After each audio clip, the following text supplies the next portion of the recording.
Berdasarkan pemerhatian saya, program ini mempunyai potensi untuk mengubah dan mentransformasikan perkembangan sekolah yang ketara. Program ini tidak mengetepikan pengetahuan sedia ada kita, tetapi lebih berfokus untuk mengembangkan atau mengubah sesuatu yang telah kita ketahui kepada yang lebih baik.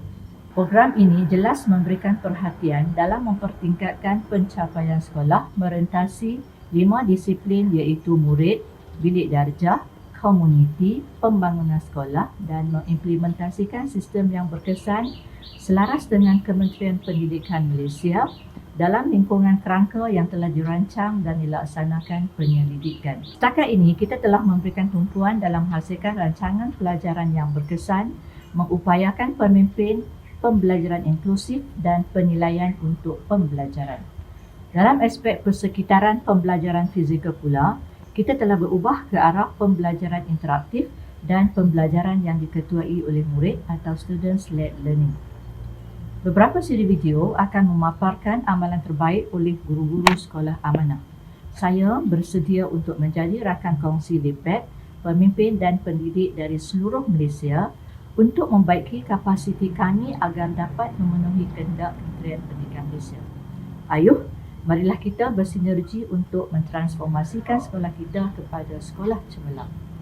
Jadi pada hari ini saya ingin memberikan pandangan berkaitan dengan tanggungjawab pelajar semasa berada di rumah sewaktu PKP ini dan bagaimana pelajar untuk belajar tips simple dan juga bermakna semasa COVID-19 ini.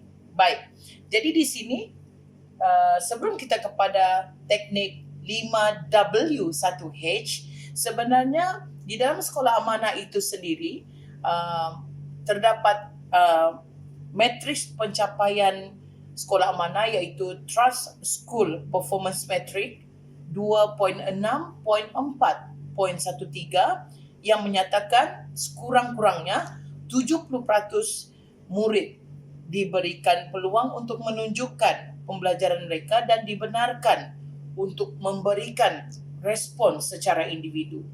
Jadi pada hari ini kita akan bersama melihat kepada konsep 5W1H. Baik, disebabkan saya merupakan guru sejarah, jadi saya mengambil konteks dalam sudut sejarah. Okay? Tetapi konsep 5W1H ini boleh diaplikasikan pada mana-mana cabang ilmu ataupun pada mana-mana subjek. Okey, baik. W yang pertama adalah berkenaan dengan what, iaitu apakah yang diberikan oleh cikgu pada hari itu. Apakah tajuknya? Contohnya tentang penentangan masyarakat tempatan. Okey? Bagi subjek tingkatan 4 ataupun tingkatan 5 meskipun tingkatan 1 dan 2 dan 3. Baik. Apakah yang berlaku? Iaitu W yang kedua, why. Mengapakah perkara itu berlaku? Mengapakah satu-satu peristiwa penentangan itu berlaku? Okey? Dan yang ketiga adalah where, di mana? Mungkin di Kelantan yang melibatkan contohnya Tok Janggut, tokohnya. Okey? Mengapa berlaku? Di mana berlaku? Dan contohnya lagi di Sabah, di Sarawak, mungkin juga di Perak. Okey? Dan yang seterusnya adalah when. Bilakah berlaku atau tarikh-tarikh penting di dalam sejarah itu berlaku? Okey, peristiwa sejarah itu berlaku. Baik, yang seterusnya adalah who. Ini adalah juga di antara yang memainkan peranan penting di dalam subjek ini, iaitu siapakah tokoh-tokoh yang terlibat di dalam peristiwa sejarah tersebut. Dan akhirnya kita melihat kepada how. Apakah itu how? Iaitu bagaimana peristiwa itu berlaku, kronologi peristiwa itu berlaku, apakah kesan peristiwa itu, yang akhirnya secara rumusan konsep 5W1H ini kita akan mendapat teladan dan pengajaran daripada peristiwa yang berlaku di dalam sejarah. Namun semua pelajar boleh mengaplikasi teknik 5W1H ini di rumah dan ibu bapa juga boleh mengawasi anak-anak, mungkin bertanyakan dengan anak-anak menggunakan teknik 5W1H ini. ini saya ingin kongsikan tips kepada ibu bapa di luar sana bagaimana melaksanakan penilaian hasil kerja rumah anak-anak anda, anak-anak kita di rumah semasa PKP ini berlangsung. Satu persoalan yang timbul, mengapa perlu ibu bapa menyemak hasil kerja rumah anak-anak di rumah? Namun, ada di antara ibu bapa tidak pasti bagaimanakah caranya untuk melakukan penilaian terhadap hasil kerja rumah ini. Baik, di sini saya ada beberapa cadangan berkaitan dengan marking policies ataupun peraturan pemeriksaan tugasan kerja individu kumpulan bagi SMK Bongawan 2, Sekolah Amanah Papar Sabah. Baik, yang pertama sekali, sudah pasti tanda right di situ adalah betul, X adalah salah, EX maksudnya adalah ejaan adalah tidak betul ataupun salah, kemas dari sudut kekemasan tulisan, dan tiada tarikh. Ini adalah faktor yang sangat penting pada waktu ini kepada hasil tugasan anak-anak, ataupun mungkin tiada nama, mana-mana yang tidak ada kaitan, tidak relevan, dan yang paling penting adalah hasil kerja yang sangat baik kita berikan bintang. Contohnya 3 bintang.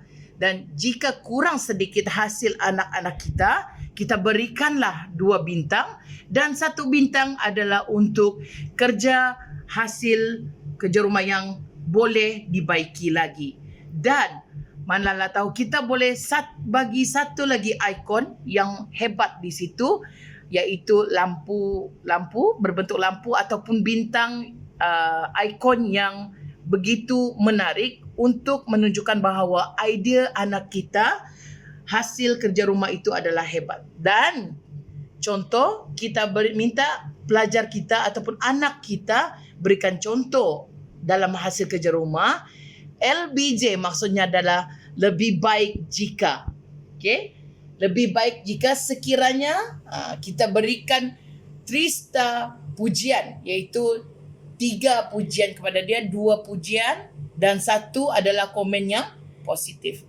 Baik, itu adalah merupakan di antara tips dan juga panduan yang kita boleh laksanakan sepanjang PKP di rumah untuk menyemak hasil kerja rumah anak-anak kita. Pastikan dalam keadaan yang selamat, stay safe at home and stay study. Sekian, itu saja tips daripada saya. Assalamualaikum warahmatullahi wabarakatuh. Assalamualaikum dan selamat sejahtera.